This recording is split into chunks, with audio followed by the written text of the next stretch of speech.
Popular social media app TikTok is accused of promoting homophobia and anti-transgender violence. Watchdog group Media Matters for America claims that the app's algorithm is identifying users as homophobic and then recommending anti-LGBTQ videos. We reached out to TikTok about the report, but as of this newscast, have not heard back. Joining us now is President and CEO of Media Matters, Angelo Caruso. Angelo, give us some examples of the hateful videos landing in people's feeds on TikTok.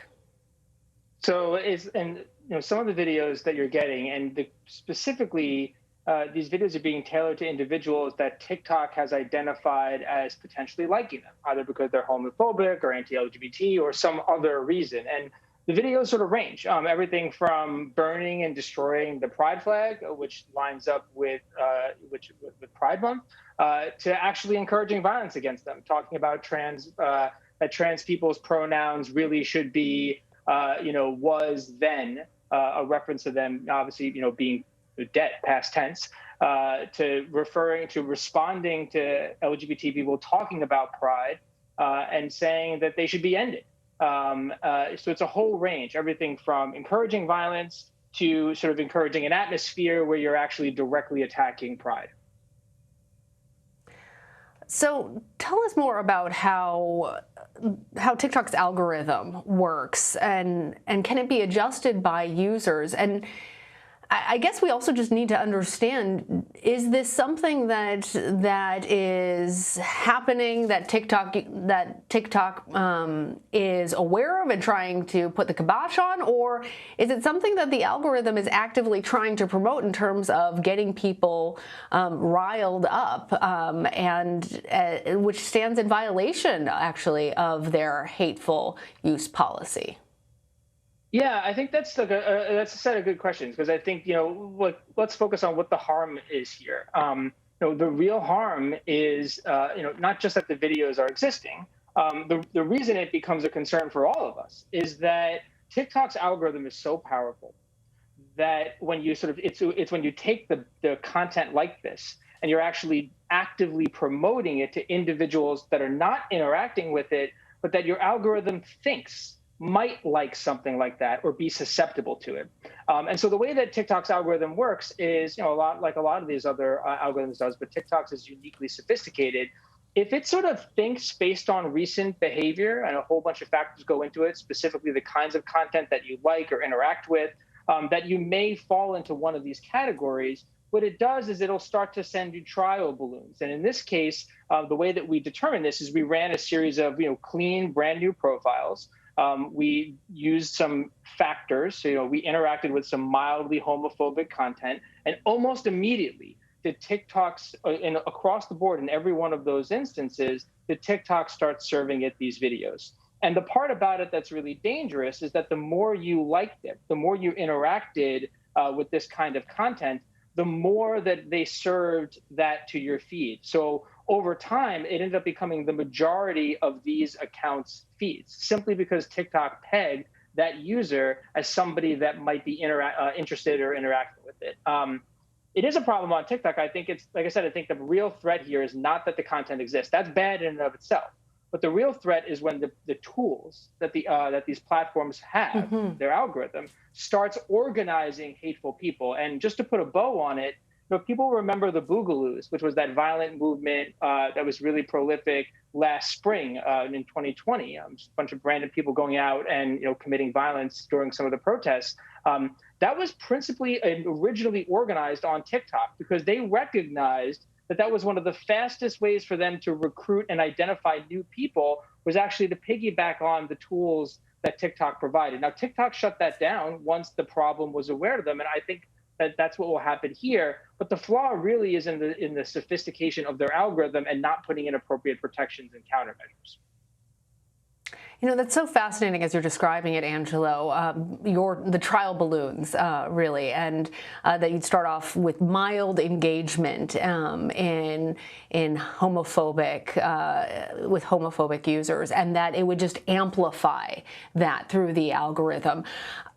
as I mentioned, TikTok has a hateful behavior policy. I'm looking at it here. It says that they stand against anything that dehumanizes an individual or a group on the basis of several different things, including gender, gender identity, sexual orientation.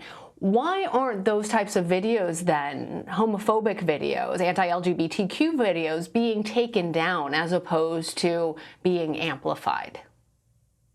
Yeah, that's the real question here. It's sort of a failure at multiple levels, right? Because on the one hand, as you point out, they have this very broad, generic, anti-hate policy of which LGBT content they say falls within. And in all these instances, the videos violate those terms of service. So on the one hand, they exist. Then the second layer is that a lot of the content isn't just somebody posting it, by itself. Oftentimes, are they tagging another individual LGBT user and responding to one of their private videos? So that's the second failure, is that they're actually targeting very specific individuals for harassment. And then the third failure is that they not only exist, but that Facebook's algorithm, aside from identifying them on the front end and saying, hey, TikTok, this should be reviewed by a human and removed, they're amplifying it. Which means that TikTok's algorithm has identified this content as fitting within the homophobic or anti-LGBT range, which means they know. Yeah. It goes to these broader problems that we have with social media. Instead of leading towards greater understanding, it leads to further entrenchment of hate and anger and amplifying those types of emotions. Before I let you go, though, Angelo, I want to ask you, because I heard that a number of transgender users have accused TikTok of censorship last year after their posts were removed. The company said that some of those videos broke their guidelines, but the BBC reported that TikTok couldn't explain why others were removed. What is going on with TikTok's algorithm and pro-LGBTQ videos, and what does TikTok really need to do to fix this? I think that what you raised there is a similar issue we've seen on other platforms too.